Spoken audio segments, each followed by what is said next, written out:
My son sold their house and gave $620,000 for my daughter-in-law to spend. Then they came to live in my house. I answered, "No." My daughter-in-law slapped me across the face. That very same day, I called my lawyer. When they received the subpoena, "I'm glad to have you here.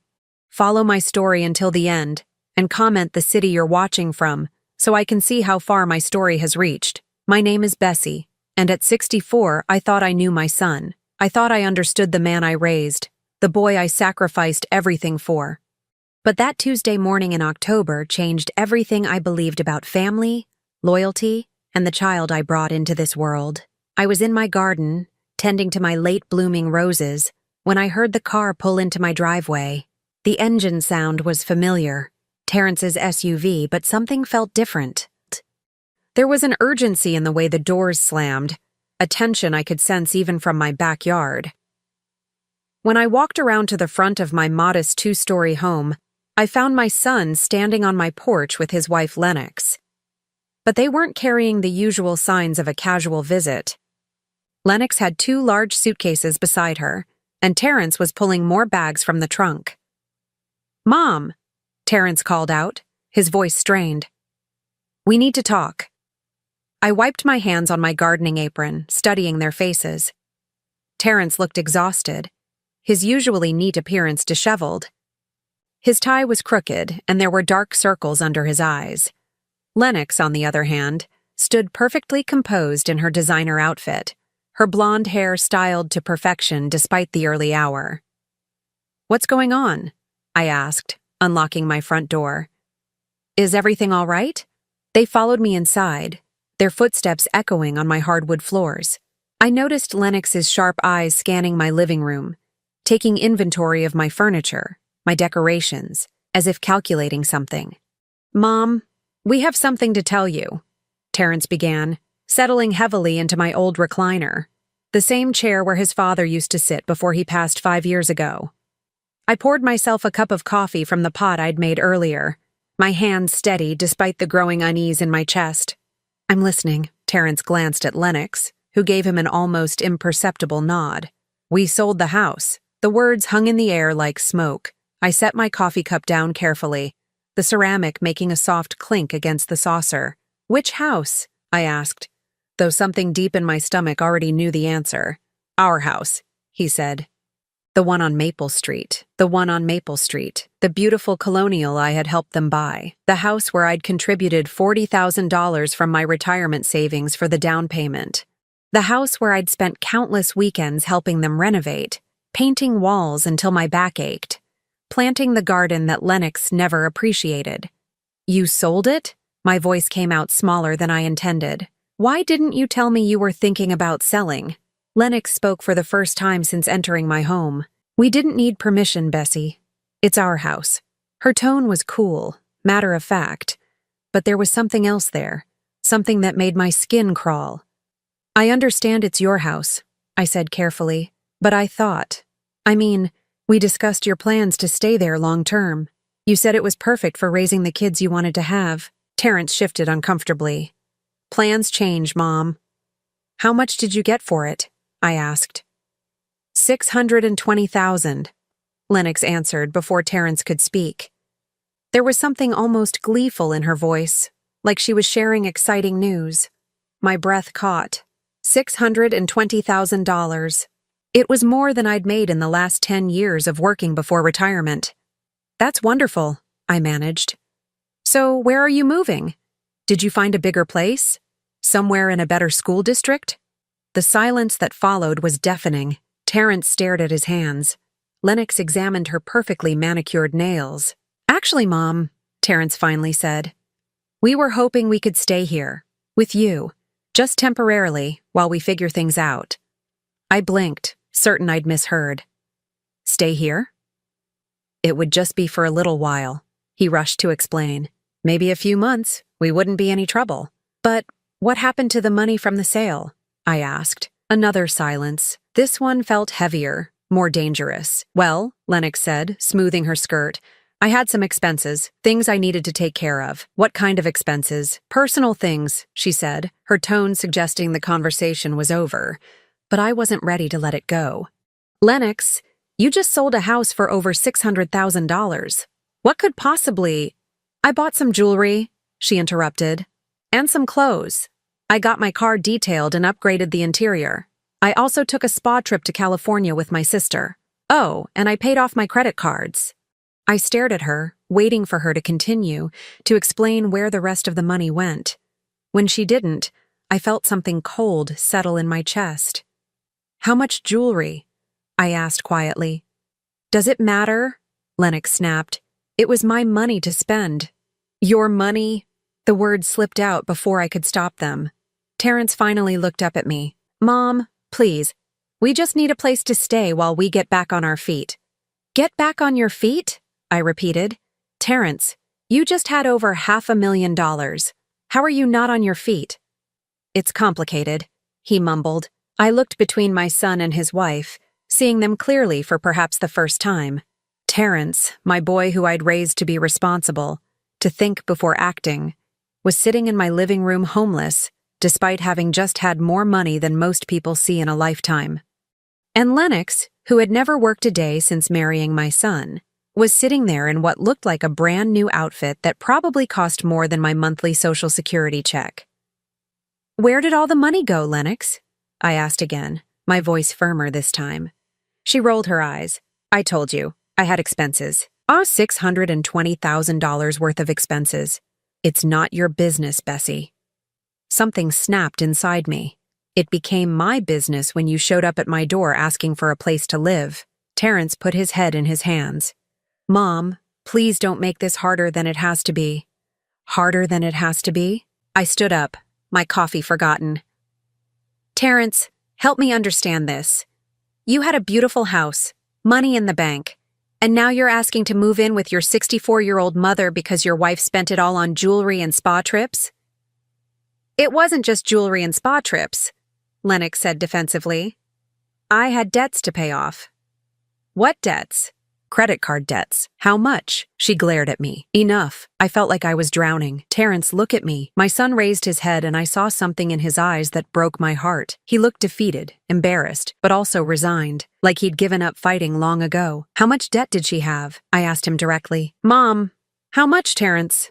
He sighed deeply. About $80,000. $80,000 in credit card debt. I felt dizzy. What did she buy with $80,000 on credit cards? Clothes, mostly, he said quietly. Shoes, handbags, vacations before we were married, and the rest of the money from the house? Terrence looked at Lennox, who was now studying her phone as if this conversation didn't concern her.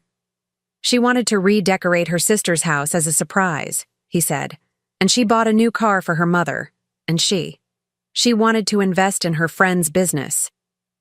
What kind of business? A boutique, Lennox said without looking up from her phone. It's going to be very successful. How much did you invest? $300,000. The number hit me like a physical blow. $300,000 invested in a friend's boutique by a woman who had never run a business, never held a job, never shown any interest in anything beyond shopping and spa treatments. So let me get this straight, I said, my voice barely above a whisper. You sold your house for $620,000. $80,000 went to pay off Lennox's credit card debts. $300,000 went to invest in her friend's boutique. What happened to the rest? I told you, Lennox said, finally looking up from her phone with irritation. I had expenses.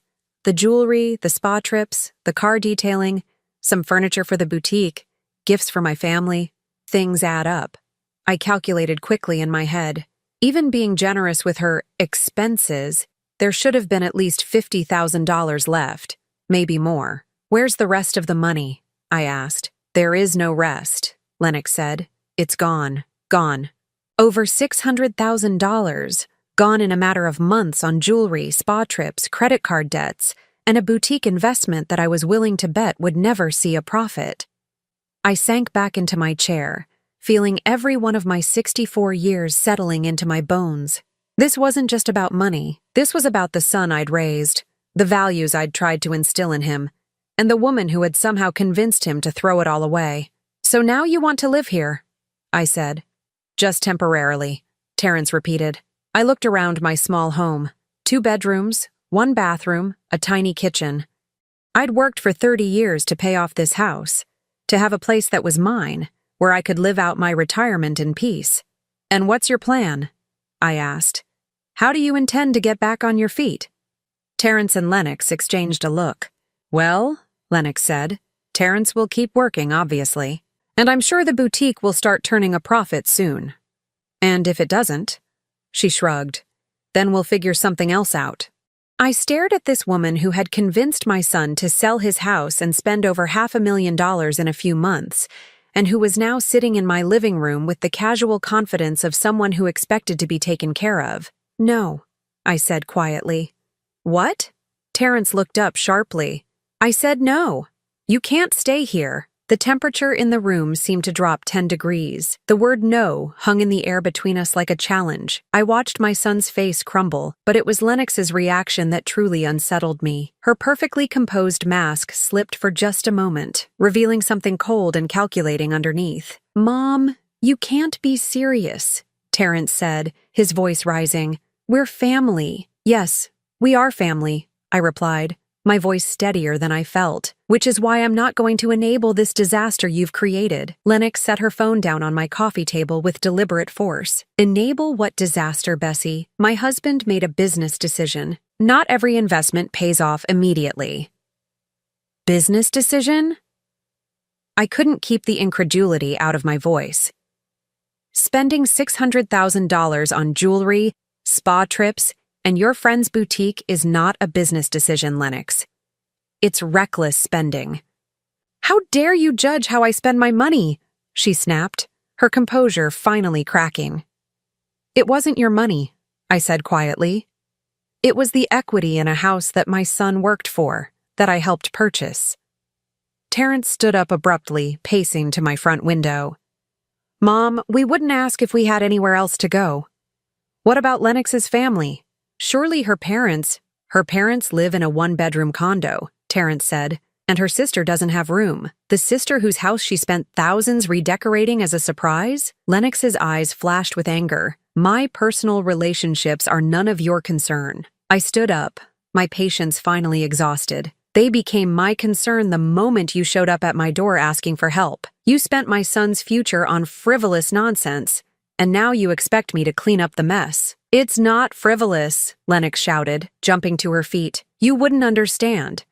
You've lived in this tiny house your whole life, wearing the same old clothes, driving the same old car. You don't know what it's like to have standards. The insult hit its mark, but I refused to show it. No, Lennox. I don't know what it's like to spend other people's money on luxuries while expecting them to provide me with housing when the money runs out. Terrence turned from the window, his face flushed. Mom, please. I know Lennox made some mistakes. Some mistakes? I interrupted. Terrence, she spent over $600,000 in a few months. This isn't some mistake. This is a pattern of behavior. You don't know anything about our marriage, Lennox hissed. You don't know what it's like to be married to someone who never wants to spend money on anything nice. I know what it's like to live within my means, I replied. I know what it's like to save for the things I want instead of expecting others to pay for them. Lennox's face twisted with rage. Well, aren't you just perfect, Bessie? The perfect mother who raised the perfect son who married the wrong woman. I never said that. You didn't have to. It's written all over your face every time you look at me. The truth was, she was partially right. I had never liked Lennox, from the moment Terrence brought her home 3 years ago. But it wasn't because of her background or her appearance. It was because of moments like this, when her mask slipped and revealed the entitled, manipulative person underneath. Lennox, I said carefully, I don't dislike you because of who you are. I dislike the choices you make and how they affect my son. Your son is a grown man who makes his own choices, she shot back. Really? Because from where I'm standing, it looks like you make all the choices and he just goes along with them. Terrence finally spoke up, his voice strained. Mom, that's not fair. Isn't it? I turned to him. Tell me, Terrence, whose idea was it to sell the house? He hesitated. It was. We discussed it together. Whose idea was it to invest $300,000 in a boutique? Another hesitation. Lennox thought it was a good opportunity. Whose idea was it to spend $80,000 paying off credit card debts that you didn't even know existed until after you were married? Terrence's face reddened. Mom, please. Answer the question, Terrence. Who's been making the financial decisions in your marriage? We make them together, he said weakly. Lennox laughed, a harsh sound that echoed off my living room walls. Oh, please. Terrence, tell your mother the truth. Tell her how you begged me to marry you. Tell her how grateful you were that someone like me would even look at someone like you. I felt my blood run cold. Someone like you. Yes, Lennox said, her voice dripping with venom. Someone beautiful, someone sophisticated, someone who could have had any man she wanted. Your son knows he hit the lottery when he married me. I looked at Terrence, waiting for him to defend himself, to show some backbone. Instead, he stared at the floor, his shoulders slumped in defeat. And now, Lennox continued, when we need help, his own mother turns her back on us. What kind of mother does that? The kind who won't watch her son be destroyed by a manipulative woman, I said, my voice rising despite my efforts to stay calm. That's when Lennox crossed the line. You bitter old woman, she screamed. You're just jealous because your son chose me over you. You can't stand that he loves me more than he loves his pathetic, lonely mother. Lennox, stop, Terrence said, but his voice lacked conviction. No, I won't stop. She needs to hear this. You're a miserable old lady living in a run-down house, jealous of everyone who has more than you do. Well, guess what, Bessie? Your son doesn't need you anymore. He has me. I felt something snap inside me. All the years of biting my tongue, of trying to be diplomatic, of watching this woman slowly poison my relationship with my son, it all came crashing down. Get out, I said quietly. What? I said, get out of my house. Lennox laughed. You can't throw us out. We have nowhere to go. That's not my problem. Mom, Terrence pleaded, please reconsider. We really have nowhere else. You should have thought of that before you let your wife spend your entire future on jewelry and spa treatments. Lennox stepped closer to me, her face twisted with fury. You don't get to talk to me like that in front of my husband. This is my house, I said firmly. I'll talk to you however I want, and right now, I want you to leave. We're not going anywhere, Lennox said, crossing her arms. Terrence, tell your mother we're staying. I looked at my son, this man I'd raised to stand up for what was right, to protect the people he loved. Instead, I saw a broken person who had let his wife walk all over him for so long that he didn't remember how to fight back. Terrence, I said softly, please ask your wife to leave my home. He looked between us, his face anguished. Mom, please. Just let us stay for a few days while we figure something out. No. That's when Lennox lost whatever remaining composure she had. Fine, she screamed. You want to be a selfish, heartless bitch? Then we'll make sure everyone knows exactly what kind of mother you are. She stormed toward my front door, yanking it open so hard it banged against the wall. My neighbors, Mrs. Patterson from across the street and the Johnsons from next door, were outside in their yards. They looked up at the commotion. You want to know what kind of woman Bessie Mitchell really is? Lennox shouted, her voice carrying across the quiet street. She's throwing her own son out on the street, her own flesh and blood. I felt my cheeks burn with embarrassment as neighbors stopped what they were doing to stare at the scene unfolding on my front porch. Lennox, please, Terrence said, finally showing some backbone. But it was too late. No, she screamed. Let them all know. This woman raised a son who worked his whole life to buy a beautiful home, and when life got a little difficult, when we needed help, she slammed the door in our faces. Mrs. Patterson took a step closer, clearly trying to hear every word. We asked for temporary help, Lennox continued, tears now streaming down her face, tears I was sure were completely calculated, just a place to stay while we got back on our feet, and this heartless woman said no to her own child. I stood in my doorway, watching this performance, feeling more humiliated than I had in years. My quiet street, where I'd lived for 15 years, where my neighbors respected me, was now witness to this spectacle. That's enough, I said, stepping out onto my porch. No, it's not enough. Lennox whirled around to face me. You think you're so much better than everyone else, but you're just a selfish old woman who can't stand to see other people happy. Lennox, stop this right now. Why? Because you're embarrassed? Good. You should be embarrassed. That's when she did something that changed everything.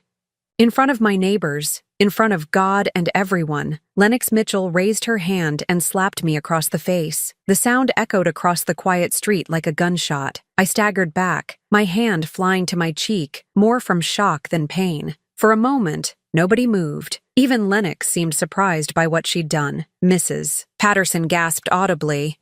The Johnsons' teenage son, who had been mowing their lawn, shut off the mower and stared.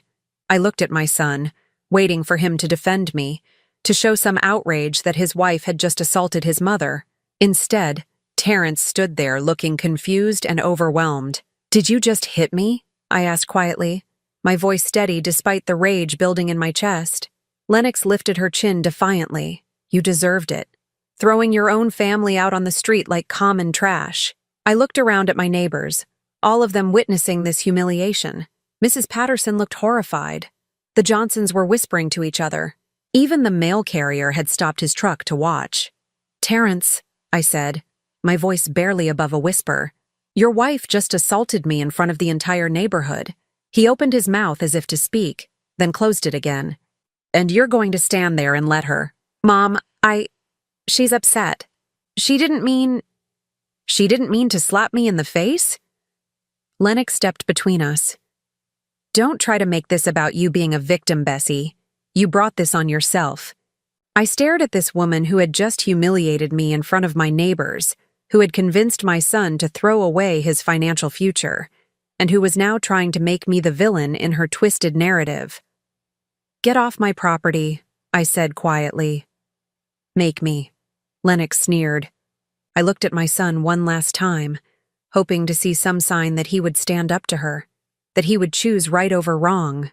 Instead, I saw a man who had been so thoroughly manipulated that he couldn't even defend his own mother from physical assault. "You have 5 minutes to get your bags and get off my property," I said. "If you're not gone by then, I'm calling the police." "You wouldn't dare," Lennox said, but I could see uncertainty creeping into her eyes. I pulled my cell phone from my pocket and dialed 911.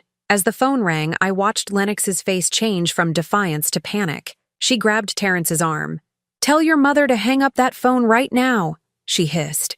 But I was already talking to the dispatcher, giving my address, explaining that I needed an officer to help remove trespassers from my property who had become violent. When I hung up, Lennox was staring at me in disbelief. "You actually called the police on your own son?" "No," I said calmly. "I called the police on the woman who just assaulted me in front of witnesses." For the first time since I'd known her, Lennox Mitchell looked genuinely afraid. The police arrived within 10 minutes, though it felt like an eternity. Officer Martinez was a young woman, maybe in her early 30s, with kind eyes and a professional demeanor that immediately put me at ease. Officer Thompson, her partner, was older, probably close to my age, with gray temples and the weary look of someone who'd seen too much family drama over the years. By the time they arrived, Lennox had managed to compose herself somewhat. She'd stopped crying and fixed her hair, but I could see the panic still lurking in her eyes. Terrence stood beside his luggage looking like a lost child. "Ma'am," Officer Martinez said, approaching me first. "We received a call about an assault?" "Yes," I said, pointing to my still stinging cheek. "This woman slapped me." Officer Thompson looked at Lennox. "Is this true, ma'am?" "She was being unreasonable," Lennox said, as if that justified physical violence. "We just needed a place to stay temporarily, and she threw us out like we were strangers." "That doesn't give you the right to hit anyone," Officer Martinez said firmly. "Ma'am," she turned back to me, "do you want to press charges?" I looked at my son, standing there with his head down, saying nothing in my defense. This man I had raised, sacrificed for, loved unconditionally, and he couldn't even condemn his wife for hitting his mother. "Yes," I said quietly.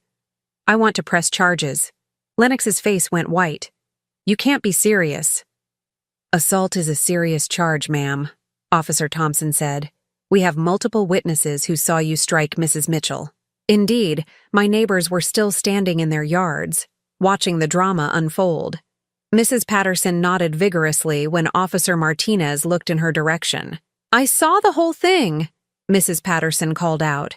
She hit Bessie right across the face, unprovoked. "This is ridiculous," Lennox protested.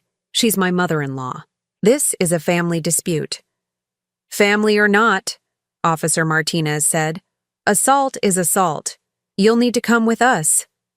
As they led Lennox toward the patrol car, she turned back to Terrence. "Don't just stand there. Do something." But Terrence seemed frozen, watching his wife being arrested on his mother's front lawn.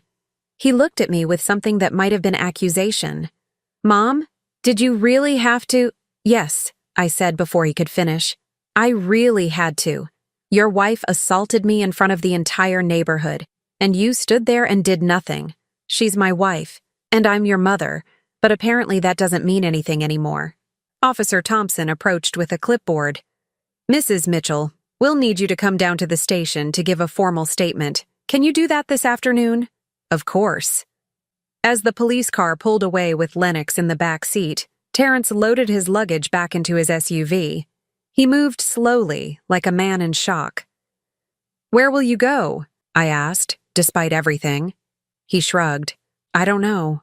Maybe a hotel for tonight." "With what money?" The question hung in the air between us. We both knew he couldn't afford a hotel indefinitely. We both knew this was just the beginning of his problems. "Terrence," I said softly, "this doesn't have to be the end.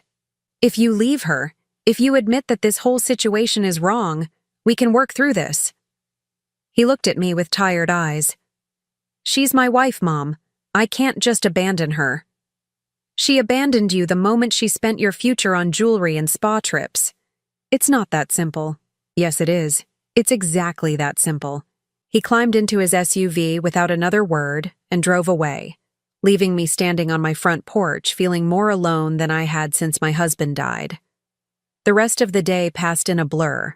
I gave my statement at the police station, detailing not just the assault, but the entire confrontation. The officer taking my statement, Detective Reynolds, was thorough and professional. "Mrs. Mitchell," she said when we were finished, "I have to ask, is this the first time your daughter-in-law has been physically aggressive with you?" I considered the question. "Yes, physically, but she's been emotionally manipulative for years. Can you elaborate on that?" I told her about the gradual isolation from my son, how Lennox always seemed to schedule their visits during times she knew I couldn't make it, how she'd convinced Terrence to skip family gatherings and holidays. I explained how she'd slowly turned my son against me, making him believe that his mother was overly critical and interfering. "And the financial situation?" Detective Reynolds asked. "You mentioned that they sold their house and spent the money." "Over $600,000, I said. "Gone in a matter of months." Detective Reynolds whistled low. "That's a lot of money to go through that quickly. She has expensive tastes and no concept of living within her means. And your son went along with this?" I sighed. "My son has been completely manipulated by this woman. He can't see what she's doing to him, to his future, to our family." That evening, alone in my house, I sat at my kitchen table with a cup of tea and really thought about my situation for the first time. Pressing charges against Lennox was just the beginning. She would be back.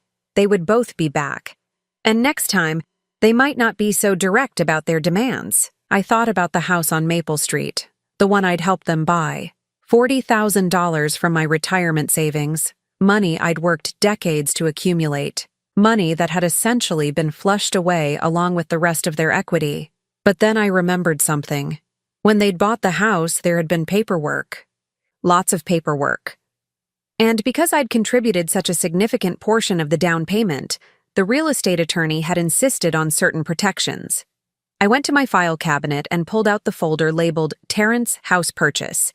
Inside were copies of all the documents from the sale, including something I'd nearly forgotten about, a promissory note. The attorney had insisted on it when I'd given them the $40,000. "Mrs. Mitchell," he'd said at the time, "I strongly recommend that this be structured as a loan rather than a gift. It protects your interests and ensures that your son understands the gravity of accepting such a large sum." At the time, I'd protested. I didn't want to make it alone. I wanted to help my son. But Terrence himself had insisted. Mom, I want to pay you back. This should be official. The promissory note was clear. $40,000 to be repaid at 5% annual interest, with payments beginning 1 year after the purchase date. The loan was secured by the property itself, meaning I had a legal interest in the house. But they'd sold the house without paying me back, without even mentioning the outstanding loan. I picked up my phone and dialed the number for James Crawford, the attorney who'd handled the original purchase. His secretary told me he could see me the next morning. That night, I barely slept. I kept thinking about Terrence as a little boy, how he used to crawl into my bed during thunderstorms, how proud he'd been when he'd graduated from college, how he'd cried at his father's funeral and promised he'd always take care of me. Where had that boy gone?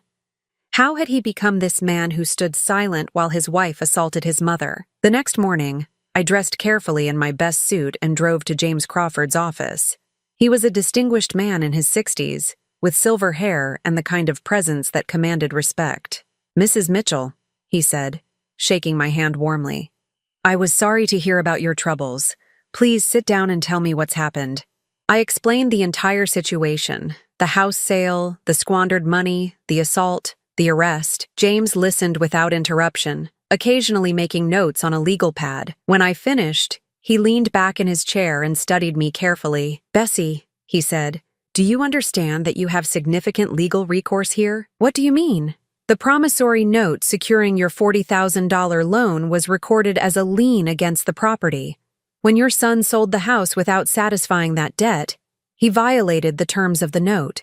You have grounds for both breach of contract and conversion. I felt a flutter of something in my chest. Not quite hope, but something stronger than resignation. What does that mean in practical terms? It means you can sue for the full amount of the loan plus interest, plus damages.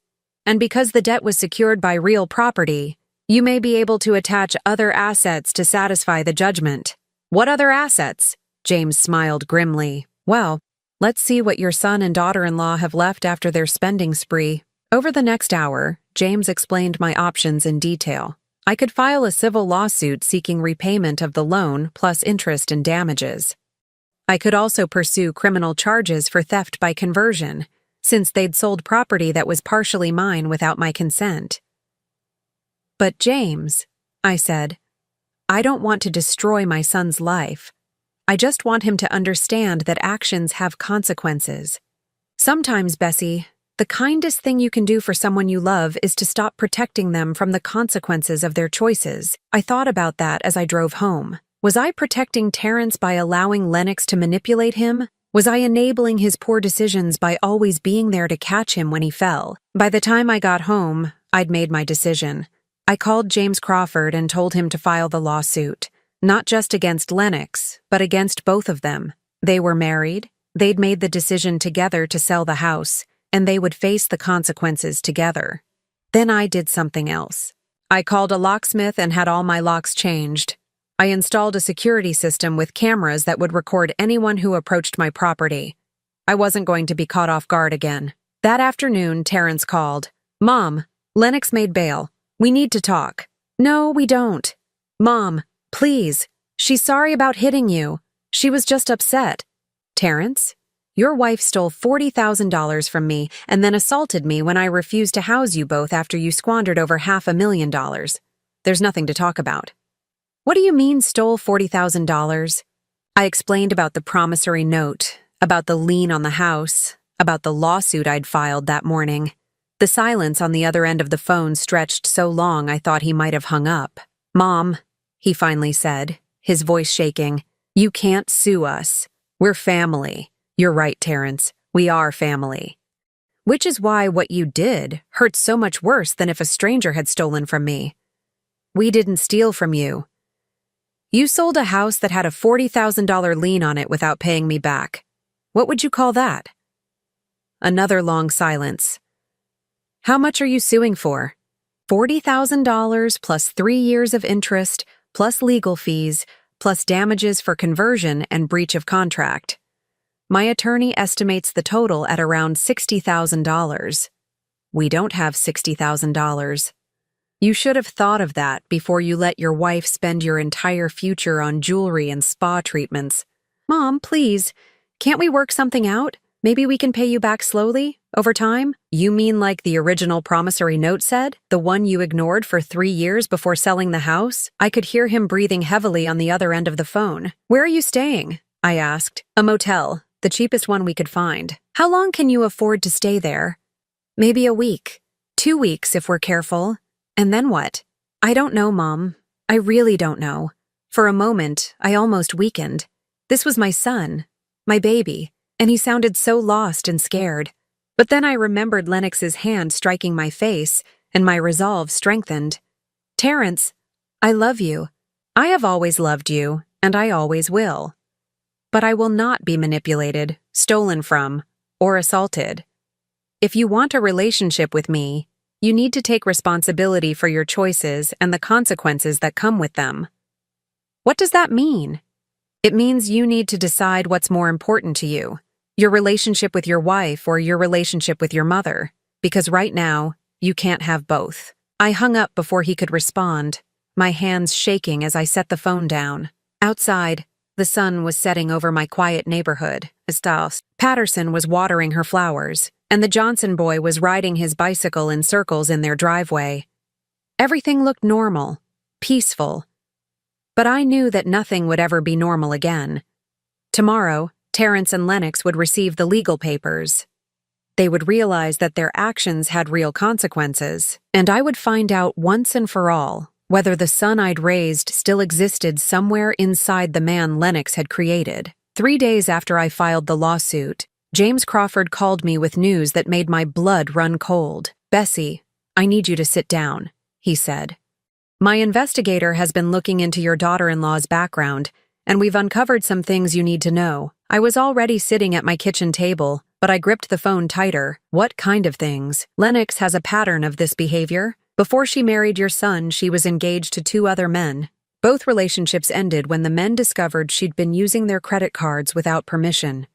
In one case, she ran up over $50,000 in debt before the man found out.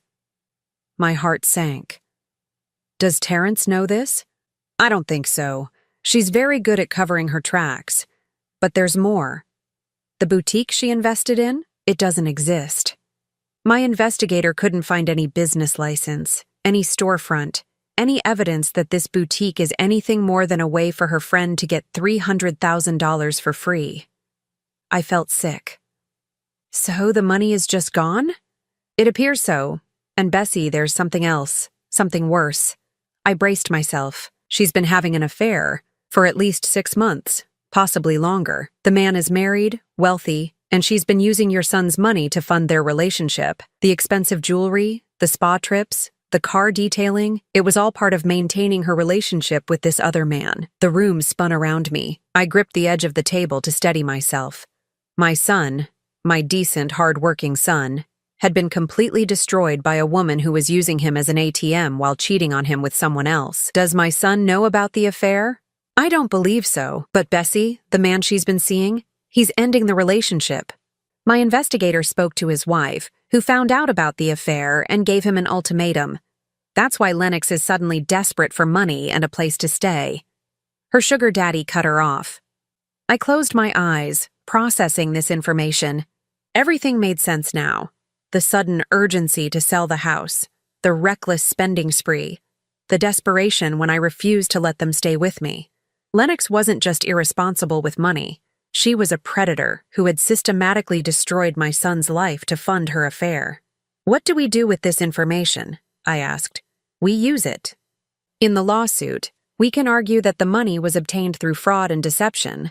We can also use it to ensure your son understands exactly who he married. That afternoon, the process server delivered the legal papers to the motel where Terrence and Lennox were staying. I knew because Terrence called me 30 minutes later, his voice shaking with rage. Mom, what the hell is this? It's a lawsuit, Terrence. I told you I was going to file it. $67,000? You're suing us for $67,000? That's what you owe me, plus interest, plus legal fees, plus damages. We don't have $67,000. I know. That's what happens when you steal from family to fund a lifestyle you can't afford. We didn't steal from you. Terrence, you sold a house that had a $40,000 lien on it without paying me back.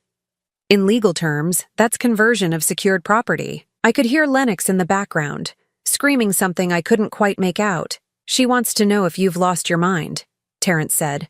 Tell your wife that I'm completely sane. I'm also completely done being stolen from and assaulted. Mom, please, can't we work something out?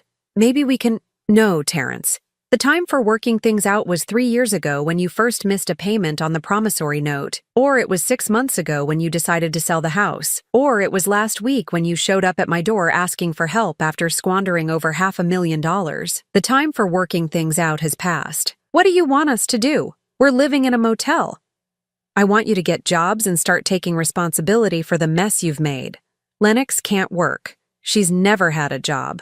Then it's time for her to learn. Mom, you don't understand. She's not capable of working some minimum wage job. She's what, Terrence? Too good to work? Too special to contribute to her own survival? The silence stretched between us. Finally, Terrence spoke, his voice quieter now. She says she'll countersue, for emotional distress or something. I almost laughed. Let her try. I have witnesses to her assaulting me. And I have documentation of every dollar she stole. What does she have? More screaming in the background. Then Terrence came back on the line. She wants to know why you're doing this to us. Because you both need to learn that actions have consequences. And Terrence, there's something else you need to know about your wife. What? I hesitated. This was the moment of truth. The moment when I would either save my son or lose him forever. She's been having an affair. The silence that followed was deafening. I could hear my own heartbeat in my ears. What did you say? Lennox has been having an affair for at least 6 months. The man is wealthy and married. She's been using your money to fund their relationship. That's not true. It is true. My attorney hired an investigator. We have proof. You hired an investigator to spy on my wife? I hired an investigator to find out where $600,000 went. The affair was just what we discovered in the process. More silence. Then, in the background, I heard Lennox's voice clearly for the first time. What is she saying? What lies is she telling you about me? She says you're having an affair, Terrence said, his voice hollow. The explosion that followed was audible even through the phone. Lennox screamed denials, accusations, threats. She called me every name in the book and a few I'd never heard before. Terrence, I said quietly. Ask her about Richard Hawthorne. The screaming stopped abruptly. Who is Richard Hawthorne? Terrence asked. Ask your wife. I heard muffled conversation. Then Terrence came back on the line. She says she doesn't know anyone by that name. He's 52 years old, owns a construction company, drives a black Mercedes. He's been paying for her jewelry and spa trips for months. His wife found out about the affair last week and made him end it. The phone went quiet again. This time, the silence stretched for almost a full minute. Terrence, are you there? How do you know all this? Because I hired professionals to find out where your money went. And what we discovered is that your wife has been systematically destroying your life to fund an affair with a married man who just dumped her. She's saying it's not true. Of course she is. What did you expect her to say? She's crying now. She's manipulating you. Again. Mom, I can't. I need to think. Think about this, Terrence. Think about how she convinced you to sell your house without discussing it with me first, even though I had a legal interest in the property. Think about how she spent $600,000 in a few months while you were at work, trusting her to make responsible decisions. Think about how she slapped your mother in front of the entire neighborhood and then expected you to defend her. I'm hanging up now. Terrence, wait! But the line went dead. I sat in my kitchen staring at the phone, wondering if I'd just saved my son or lost him forever. Either way, I'd told him the truth. What he did with that information was up to him. The next morning, James Crawford called again. Bessie, I have an update. Your son called my office this morning. He wants to meet. Meet about what? He didn't say specifically, but he sounded different. Defeated, maybe. Or awakened. It's hard to tell. We arranged to meet at James's office that afternoon. I arrived early, nervous about seeing Terrence again. When he walked in, I barely recognized him. He'd always been thin, but now he looked gaunt. His clothes hung loosely on his frame, and there were dark circles under his eyes that made him look 10 years older. "Hello, Mom," he said quietly, taking the chair across from me. "Hello, Terrence."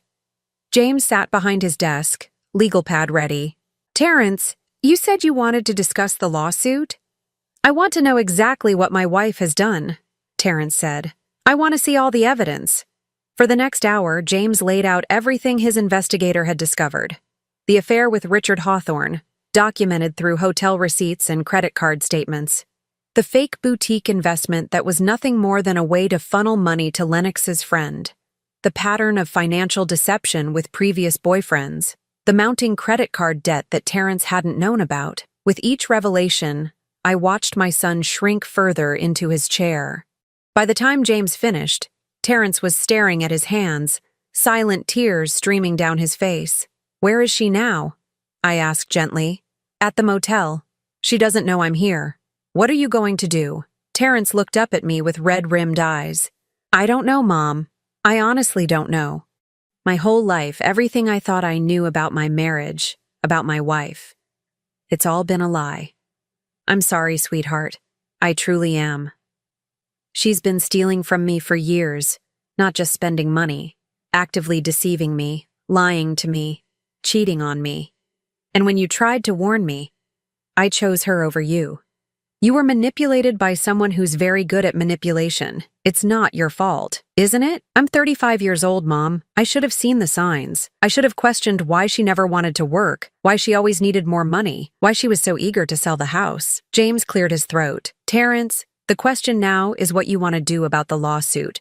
Your mother is entitled to the money you owe her, but we could potentially work out a payment plan if—" "No," Terrence interrupted. "She deserves to be paid back immediately, all of it. Son, you just said you don't have the money. I'll get it. I'll take out a loan, work extra hours, sell whatever I need to sell. Mom, you've been trying to protect me my whole life, and I repaid you by letting my wife steal from you and assault you." He wiped his eyes with the back of his hand. "I won't fight the lawsuit. You deserve every penny." I felt my own eyes filling with tears. "Terrence, and Mom, I want you to know that I'm filing for divorce. Today, I can't stay married to someone who's been lying to me about everything." The relief I felt was overwhelming. "What about Lennox? What will she do?" Terrence's face hardened. "That's not my problem anymore. She's an adult who made her own choices. Let her figure out how to live with the consequences."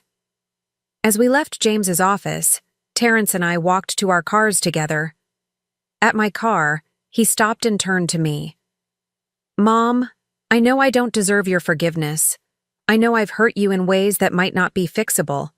But I want you to know that I'm going to spend the rest of my life trying to make this right." I reached out and touched his cheek, the way I used to when he was little and needed comfort. "You already are making it right, sweetheart. You already are." As I drove home, I felt something I hadn't experienced in years. Hope.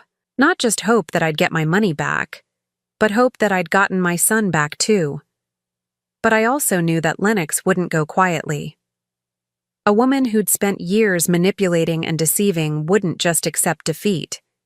She would fight back. And when she did, it would probably get ugly. I was right to be worried. The real battle was just beginning. I should have known Lennox wouldn't accept defeat gracefully. 3 days after Terrence filed for divorce, she showed up at my house at 6 a.m, pounding on my door like a woman possessed. I looked through the peephole and saw her standing on my porch in yesterday's clothes, her hair disheveled, mascara streaked down her cheeks. She looked like she hadn't slept in days. "Bessie!" she screamed, loud enough to wake the entire neighborhood. "I know you're in there. Open this door right now." I didn't move. My new security system was recording everything, and I had no intention of letting her into my house. "You destroyed my marriage!" she continued screaming. "You turned my husband against me with your lies." Mrs. Patterson's porch light came on across the street. The Johnsons' dog started barking. I grabbed my phone, ready to call the police again if necessary. "I'm not leaving until you talk to me," Lennox shrieked. "You owe me that much." I pressed the intercom button on my security system. "Lennox, you need to leave my property immediately or I'm calling the police." "Good. Call them. Let them hear how you destroyed an innocent woman's life." Innocent. The word would have been laughable if the situation weren't so pathetic. "You have 30 seconds to get off my property," I said through the intercom. "No, I'm not going anywhere until you admit what you've done." I dialed 911 and gave them my address. "This is Bessie Mitchell on Elm Street. The woman who assaulted me last week is back on my property, refusing to leave and causing a disturbance." The dispatcher assured me officers were on their way. Lennox must have heard me talking because her pounding became more frantic. "You can't hide behind the police forever, Bessie. Everyone needs to know what kind of person you really are." Then she did something that shocked even me. She started screaming details about our family situation for the entire neighborhood to hear. "This woman turned her own son against his wife," she yelled at the top of her lungs. "She hired private investigators to spy on us. She's trying to steal our money." I watched through my window as more neighbors came outside to see what was happening. Some were recording with their phones. This was exactly what Lennox wanted. To humiliate me publicly, to make me look like the villain in her twisted story. "She's jealous because her son loves me more than her," Lennox continued. "She can't stand that he chose me, so she's trying to destroy our marriage." The police arrived just as Lennox was starting to elaborate on our financial situation for the entertainment of anyone within a 6-block radius. Officer Martinez was back, along with a male officer I didn't recognize. "Ma'am," Officer Martinez said firmly, "you need to calm down and step away from the door." "I'm not doing anything wrong," Lennox protested. "I'm trying to talk to my mother-in-law." "Mrs. Mitchell has asked you to leave her property. You need to comply." "She's destroying my family. She hired investigators to spy on me and my husband." The new officer, whose name tag read Johnson, stepped forward. "Ma'am, what Mrs. Mitchell does with her own money is not your concern. This is her property, and she has the right to ask you to leave. But she's lying about me. She's telling people I'm having an affair." Officer Martinez looked at her notepad. "Ma'am, are you Lennox Mitchell? The woman who was arrested here last week for assault?" "It wasn't assault. It was barely a tap." "You slapped Mrs. Mitchell in the face in front of multiple witnesses. That's assault." I watched from my window as Lennox's composure completely crumbled. She fell to her knees on my porch, sobbing dramatically. "Please," she begged, looking directly at my front door. "Please, Bessie. I have nowhere to go. Terrence kicked me out of the motel. He's filing for divorce. I don't have any money. Please don't do this to me." For just a moment, I felt a twinge of sympathy. Then I remembered the $600,000, the affair with Richard Hawthorne, the fake boutique investment, and my resolve strengthened. Officer Johnson helped Lennox to her feet. "Ma'am, you need to find somewhere else to go. If you come back here, you'll be arrested for trespassing." "Where am I supposed to go?" she wailed. "I don't have anywhere." "That's not Mrs. Mitchell's problem," Officer Martinez said firmly.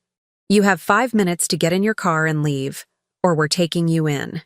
After the police left with Lennox, I called Terrence. He answered on the first ring. "Mom, I heard. I'm so sorry. I told her to stay away from you. Where is she staying?" "I don't know. After I filed for divorce yesterday, I told her she had to leave the motel. I couldn't afford to keep paying for both of us to stay there." "And you have no idea where she went?" "She mentioned maybe staying with her friend, the one with the fake boutique, but honestly, Mom, I don't care. I'm done being responsible for her problems." I felt a surge of pride at hearing the strength in my son's voice. This was the Terrence I'd raised, the one who took responsibility for his actions and didn't make excuses for bad behavior. "How are you managing?" I asked. "I'm staying at a weekly motel across town. It's not fancy, but it's clean, and I can afford it while I figure out my next steps. I've been working overtime trying to save up money to pay you back." "Terrence, you don't have to—" "Yes, I do. Mom, I let my wife steal from you and then stood by while she assaulted you. I need to make this right." That afternoon, James Crawford called with an update. "Bessie, we have a problem. Lennox has hired an attorney. I thought she didn't have any money." She doesn't. But apparently she's found a lawyer willing to work on contingency. They're claiming that your lawsuit is harassment and that you're using the legal system to interfere in their marriage. I felt my blood pressure rise. That's ridiculous. I know it is, but we need to be prepared for a fight.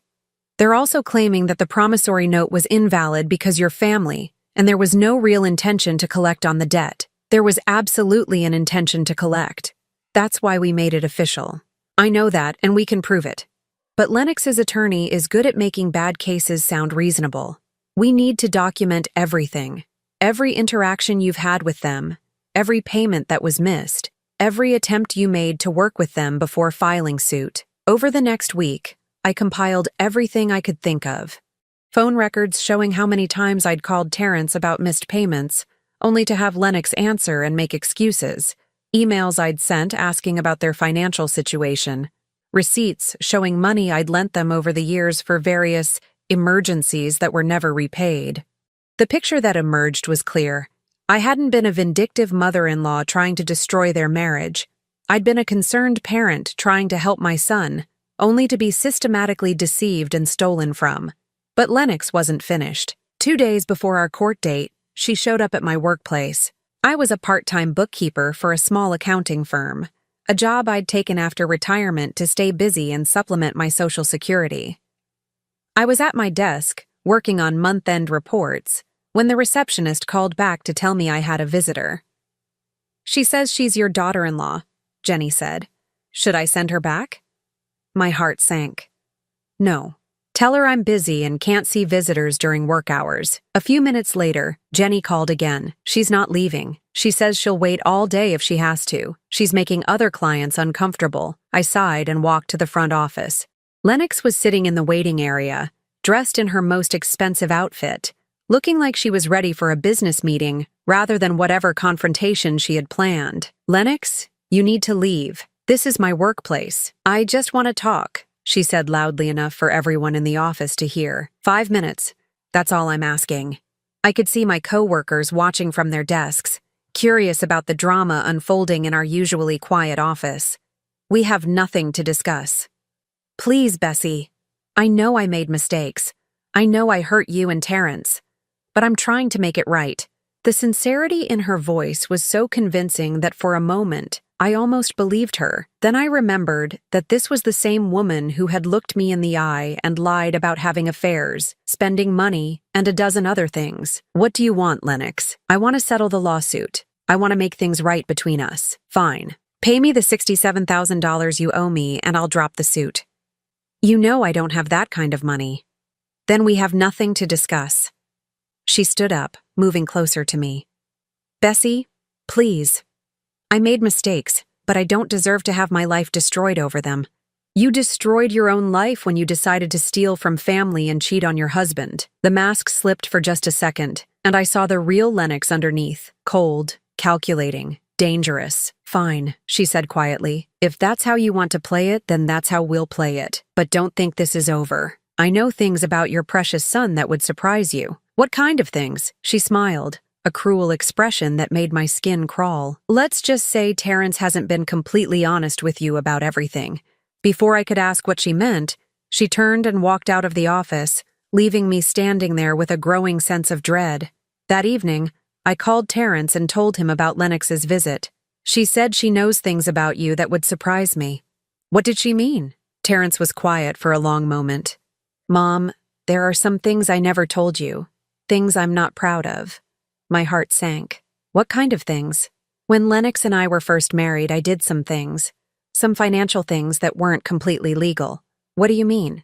"I falsified some documents to get a better loan rate on our first car. I also didn't report some cash income on our taxes one year. And when we bought the house, I may have inflated my income on the mortgage application." I felt sick. "Terrence, why didn't you tell me this?" "Because I was ashamed. And because Lennox said it was normal, that everyone did things like that." "And she has proof of this?" "She kept copies of everything. She said it was for our records, but now I think she was keeping it as insurance in case I ever tried to leave her." I closed my eyes, understanding the full scope of what we were dealing with. Lennox wasn't just a manipulative spendthrift. She was a criminal who had been systematically compromising my son for years, creating evidence she could use to destroy him if he ever tried to escape. "Terrence, you need to tell James Crawford about this immediately." "Mom, if this comes out, I could go to jail. I could lose my job, my professional license, everything." And if you don't tell him and Lennox uses it against us in court, you'll lose everything anyway. At least this way, we can try to control how it comes out. The next morning, I sat in James Crawford's office with my son as he confessed to his financial crimes. James listened without judgment, taking notes and asking clarifying questions. When Terrence finished, James leaned back in his chair and studied us both. "This is serious," he said finally, "but it's not insurmountable. The statute of limitations has passed on some of these issues, and the others can potentially be resolved through voluntary disclosure and payment of penalties." "What about the lawsuit?" I asked. "The lawsuit just got more complicated, but Bessie, I want you to understand something. Your daughter-in-law isn't just trying to avoid paying you back. She's trying to destroy your son's life as punishment for leaving her. This isn't about money anymore. This is about control." As we left James's office, I realized that the real battle was just beginning. Lennox had shown her true colors, and she was willing to destroy everyone around her, rather than accept responsibility for her actions. But I wasn't the same woman who had opened her door to them 3 weeks ago. I was stronger now, angrier, and absolutely determined to protect my son from the monster he had married. The war was far from over, but for the first time, I felt like we might actually win. The courtroom was smaller than I'd expected, with worn wooden benches and fluorescent lighting that made everyone look pale and tired. I sat behind James Crawford's table, my hands folded in my lap, watching as Lennox entered with her attorney, a sharp-dressed woman in her 40s who looked like she charged by the minute. Lennox had clearly spent money she didn't have on her appearance for court. Her hair was freshly styled, her makeup perfect, and she wore a conservative blue dress that probably cost more than I made in a week. She was playing the role of the wronged daughter-in-law, the victim of a vindictive mother-in-law's harassment. Terrence sat beside me, looking nervous but determined. Over the past week, he'd worked with James to voluntarily disclose his financial irregularities to the appropriate authorities. It would mean paying penalties and potentially losing his current job, but it also meant Lennox couldn't use the information to destroy him. "All rise," the bailiff announced as Judge Patricia Hendricks entered. She was a woman in her 60s with silver hair and the kind of stern expression that suggested she'd heard every sob story in the book. Lennox's attorney, Ms. Sarah Chen, went first. She painted a picture of a young woman trapped in an impossible situation, victimized by a mother-in-law who had never accepted her and was now using the legal system to interfere in their marriage. "Your Honor," Ms. Chen said in a voice dripping with sympathy, "my client made some poor financial decisions, as many young people do, but Mrs. Mitchell's response has been disproportionate and vindictive. She hired private investigators to spy on my client, encouraged her son to file for divorce, and is now trying to extract money from a woman who has no means to pay. She made Lennox sound like an innocent victim who had maybe spent a little too much money on clothes, rather than a woman who had systematically stolen over $600,000 while conducting an affair." When it was James's turn, he methodically laid out the facts. The $40,000 loan, documented in a legally binding promissory note. The 3 years of missed payments, despite repeated attempts to collect. The sale of the house without satisfying the lien. The assault that had been witnessed by multiple neighbors. "Your Honor," James said, "this is not a case of a vindictive mother-in-law harassing her daughter-in-law. This is a case of a woman who has been systematically defrauded by someone who viewed her as an easy mark." Then he did something I wasn't expecting. He called Richard Hawthorne as a witness. I turned to see a middle-aged man in an expensive suit entering the courtroom, his face grim. He looked like he'd rather be anywhere else in the world. Under oath, Richard confirmed the affair. He testified that Lennox had told him she was getting divorced, that she had money from her family, and that she needed help maintaining her lifestyle during the separation. He had paid for jewelry, vacations, and expensive dinners, believing she was a wealthy woman going through a difficult divorce. "She told me her husband was abusive and that his mother was trying to steal her inheritance," Richard testified, not looking at Lennox. "She said she needed money to fight them in court." Lennox's face had gone completely white. Her attorney was frantically scribbling notes, clearly not having expected this testimony. "Did you know that Mrs.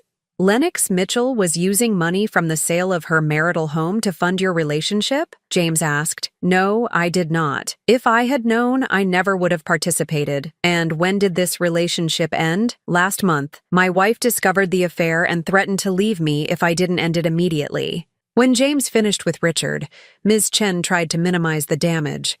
She argued that the affair was irrelevant to the financial dispute, that whatever mistakes Lennox had made in her personal life didn't negate the fact that the lawsuit was excessive. But Judge Hendricks looked unimpressed. When Ms. Chen sat down, the judge leaned forward and studied the paperwork in front of her.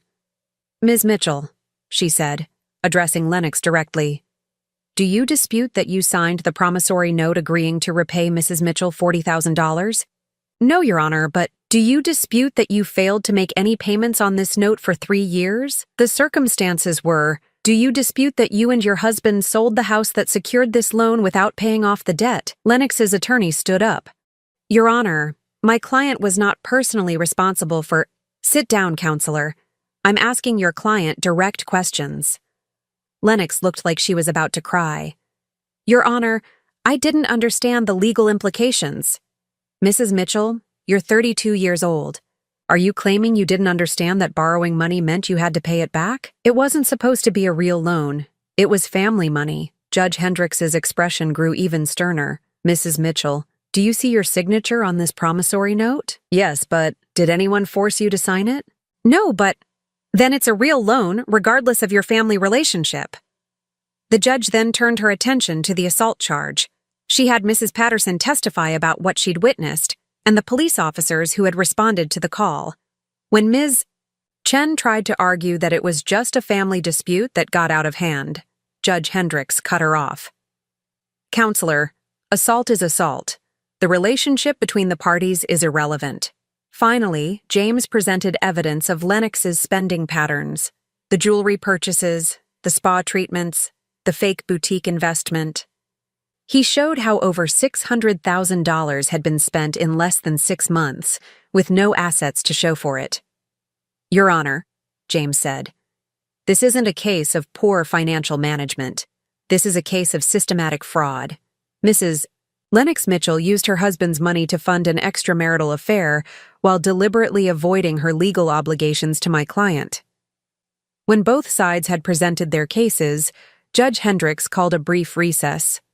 I went to the bathroom and splashed cold water on my face, trying to process everything I'd heard. The full scope of Lennox's deception was even worse than I'd imagined. When court resumed, Judge Hendricks had clearly made her decision. Mrs. Lennox Mitchell, she began, I have never seen such a clear-cut case of financial fraud and manipulation. You borrowed $40,000 from your husband's mother, agreed to specific repayment terms, then spent 3 years avoiding your obligations while spending over $600,000 on personal luxuries and an extramarital affair. Lennox started crying, but Judge Hendricks wasn't finished. When confronted about your behavior, you physically assaulted the woman you had stolen from and attempted to manipulate the legal system to avoid the consequences of your actions. She turned to her paperwork. I am ruling in favor of the plaintiff. Mrs. Lennox Mitchell, you are ordered to pay Mrs. Bessie Mitchell the full amount of $67,000 within 30 days. If you fail to comply, I will authorize wage garnishment and asset seizure. Lennox's sobbing grew louder. Furthermore, Judge Hendricks continued, I am forwarding this case to the district attorney's office for potential criminal fraud charges. The systematic deception and theft demonstrated in this case goes far beyond a civil matter. Ms. Chen stood up quickly. Your Honor, my client has no assets with which to pay this judgment. Then your client should have thought about that before spending over $600,000 on jewelry and spa treatments. This court will not reward financial fraud with sympathy. As we left the courthouse, Lennox was still crying in the hallway, her attorney trying to calm her down. She looked at me with pure hatred. This isn't over, she hissed as I walked past. You think you've won, but this isn't over. I stopped and looked at her, really looked at her, for what I knew would be the last time. Yes, Lennox, I said quietly, it is over. It's been over since the moment you raised your hand to me. 3 months later, I was sitting on my back porch, watching the sun set over my garden, when Terrence called. Mom, I have news. Lennox's friend, the one with the fake boutique, was arrested today for fraud. Apparently, Lennox wasn't her only victim. She'd been running investment scams for years. Will that help you get any of the money back? Probably not. The money's gone. But it means Lennox might be facing criminal charges too if they can prove she knew it was a scam. And how are you doing? Better. I found a new job. It pays less than my old one, but it's honest work. And they knew about my legal issues when they hired me. I'm in a small apartment now, nothing fancy, but it's mine. Are you happy? There was a long pause. You know what, Mom? I think I am. For the first time in years, I wake up in the morning and don't have to wonder what financial disaster is waiting for me. I know exactly how much money I have, exactly what I owe, exactly what I can afford. It's liberating. What about the $67,000 you owe me? I've been making payments every month, just like I promised.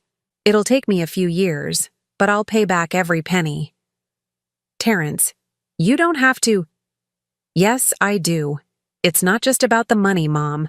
It's about showing you that I'm the man you raised me to be. After I hung up, I sat in the gathering darkness, thinking about the past few months.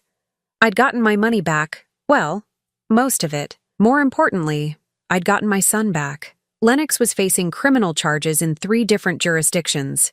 Richard Hawthorne's wife had filed for divorce and was seeking half of everything he owned. The fake boutique investigation had expanded into a multi-state fraud case.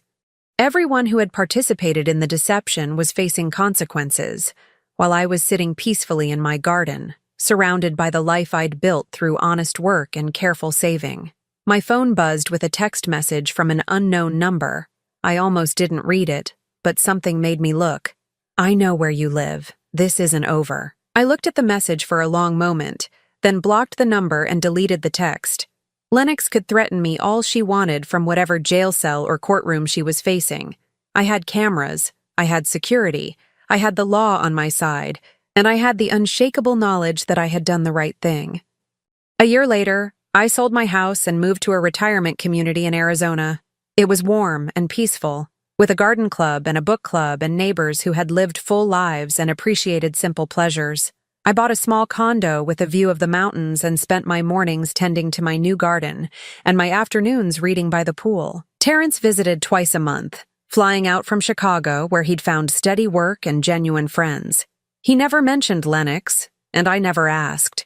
Some chapters in life need to be closed completely before new ones can begin. One evening, as I was watering my roses, my neighbor Margaret called over the fence. "Bessie, there's someone at your door. A young woman. She looks upset." My heart skipped a beat, but when I walked around to the front of my condo, I saw it wasn't Lennox. It was a woman in her 20s with brown hair and tired eyes. "Mrs. Mitchell? My name is Jennifer. I know this is strange, but I need to talk to you about Lennox." I studied her face, seeing something familiar in her features. "How do you know Lennox? She's my sister, and she's been doing to other families what she did to yours." We sat on my small patio as Jennifer told me her story. Lennox had moved to Florida after the criminal charges in Chicago, using a different name and a carefully crafted sob story about being victimized by her ex-husband's family. She was engaged to another wealthy man, spinning the same lies about needing money to fight false accusations.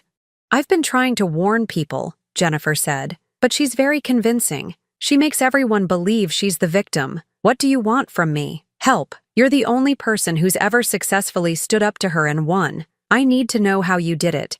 I made us both tea and told Jennifer everything.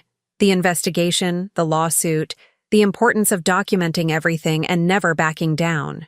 "The key," I said finally, "is understanding that you can't save someone from their own choices. You can only protect yourself and the people you care about."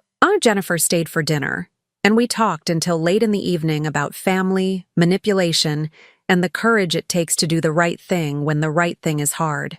After she left, I sat on my patio looking up at the Arizona stars, thinking about the strange journey that had brought me here.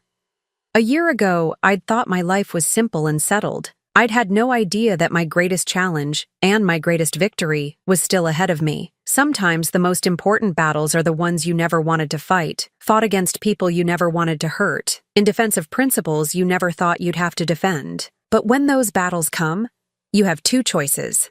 Fight or surrender everything you've worked for to people who see your kindness as weakness. I chose to fight. And in fighting, I discovered that at 64 years old, I was stronger than I'd ever imagined. The roses in my garden were blooming beautifully, their petals soft and fragrant in the desert evening. Like me, they had survived transplanting and were thriving in new soil. Some things, I realized, grow stronger when they're forced to put down new roots. Now I'm curious about you who listened to my story. What would you do if you were in my place? Have you ever been through something similar? Comment below, and meanwhile, I'm leaving on the final screen 2 other stories that are channel favorites, and they will definitely surprise you. Thank you for watching until here.